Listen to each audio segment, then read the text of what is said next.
Pekne pozdravujem, Robert Fico pri telefóne. Srdečne vás vítam.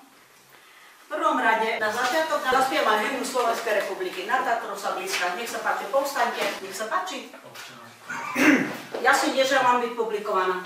Na Tatrov sa blízka. Hromy divo bijú. Na Tatrov sa blízka. Hromy divo bijú. Zastavme ich, bratia, keď sa oni stratia. Slováci ožijú. Druhú slovo, prosím. To Slovensko naše doťahlo dospalo. To Slovensko naše dospalo.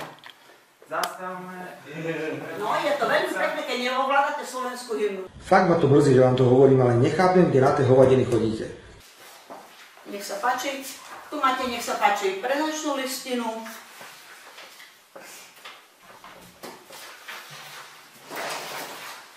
Možno mi teraz poviete 1000 technických detailov, že ako to je, že to myslíte úplne inak. A na margu jedna pripomienka. V pozvánke ste mali napísané, že máte potvrdiť účasť na dnešnom obecnom zastupiteľstve. Čiže túto podmienku ste nesplnili, vyžadujem, aby ste to v budúcnosti striktne dodržiavali. Toto nemôžem rešpektovať a hovorím to s plnou vážnosťou. Sľuby sa stále skladajú pri postavení sa, lebo to je sa vzdáva česť. Toto nemôžem rešpektovať a hovorím to s plnou vážnosťou. Roku 2018 do roku 2020, čiže na 4 roky. Fakt ma to mrzí, že vám to hovorím, ale nechápem, kde na tie hovadiny chodíte. Mne to od rána do večera robí problémy. Na mňa sa ľudia obracajú a ja to vysvetľujem. Nedostal si slovo. Prosím vás, zastavte to, hoďte to do koša, urobte pre mňa za mňa nejakú tlačovú konferenciu a to vysvetlíte, ale toto nikdy neprejde cez mňa, dobre? Takže, dovolím si mať krátky príhovor ešte k tomu, čo som teraz tu povedala. Jože nevie dobre písať na počítači. Ak môžem len jednu vec, veľmi ma mrzí tá situácia, ktorá v tomto veľmi sme podcenili tú komunikáciu. Náš rozpočet je veľmi obmedzený, čiže nemôžeme veľmi vyskakovať, keďže disponujeme dosť malým obnosom finančných prostriedkov.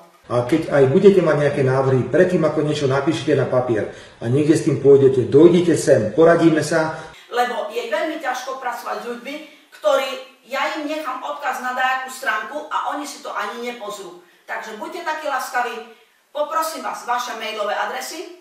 V ďalšom rade potrebujem vaše zdravotné poisťovne, aké máte, lebo vás potrebujem prihlásiť do poisťovní. Takže poprosím vás, napíšte mi, Ďoďu, buď taký laskavý, zapíš, kto má jakú zdravotnú poisťovňu. Potrebujem vás prihlásiť do poisťovní. Je to nezmyselné, je to niečo, čo nemôžem nikdy podporiť a dobre viete, že vám neprejde ani šedý zákal, neprejde vám ani tetovanie a neprejdú vám žiadne plienky. Nič takéto by som v živote ja nemohol odsúhlasiť. Majte sa, pekný deň. A vy, toto, čo tu bolo, môžete sa zverejniť, lebo vás dám na políciu a na súd.